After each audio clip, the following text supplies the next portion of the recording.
বারবার সওয়াল করব, বারবার যদি জেলে যেতে হয়, যাবে তো না কি গো? এই তো।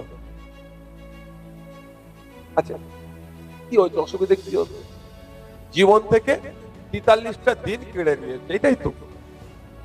হ্যাঁ, জীবন থেকে 43টা দিন কেড়ে নিয়েছে, এর থেকে বেশি কিছু করতে পেরেছে?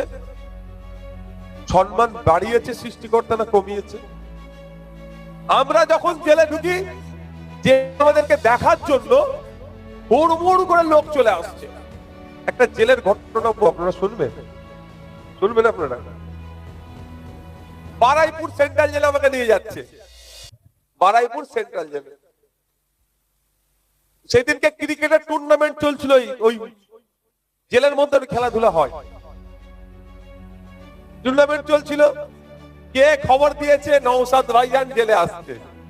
ওরা খেলা ছেড়ে দিয়ে, সেই এ থাকে না, লোহার এর করা থাকে, পাট পাট থাকে, সবাই খেলাধুলা ছেড়ে দিয়ে এসে সব দাঁড়িয়ে আছে, আমি ঢুকছি।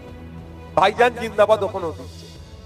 আবার আপনাদের বলি, আমি তো চুরি করে জেলে যাইনি, এই মাথা তুলে জেলে ঢুকেছি আর মাথা তুলে জেল থেকে বার হয়েছি।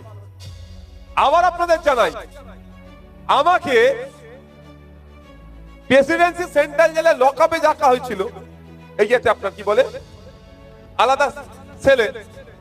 তো আমাকে যখন এত চাপ হয়ে যেত, আমি যদি যখন বাইরে বার হতাম, ওই জন্য আলাদা একটা করে সিকিউরিটি দিয়েছিল জেল কর্তৃপক্ষ, যে আমি যখন বার হব ও আমার সাথে সাথে ও যাবে। মানে এত লোক আমাকে ঘিরে ধরে ভাইজান ভাইজান করছে, ওখানেও প্রচার হচ্ছে।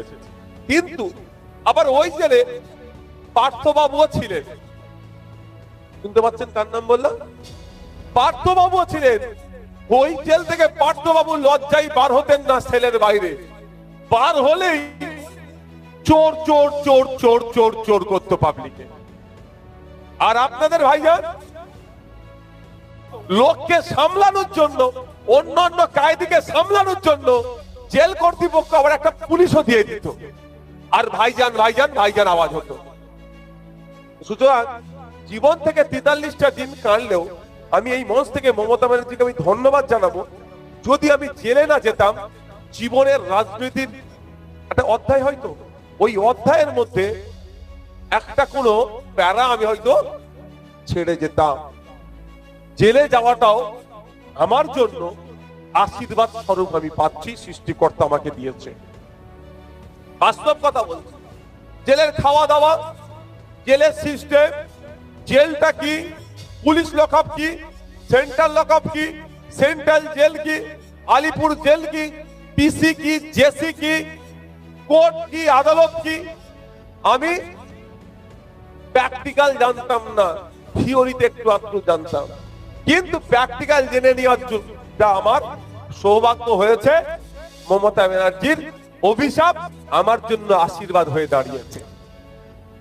যে সঠিক পদে থাকবে, অভিশাপটা আশীর্বাদে ট্রান্সফার হবে।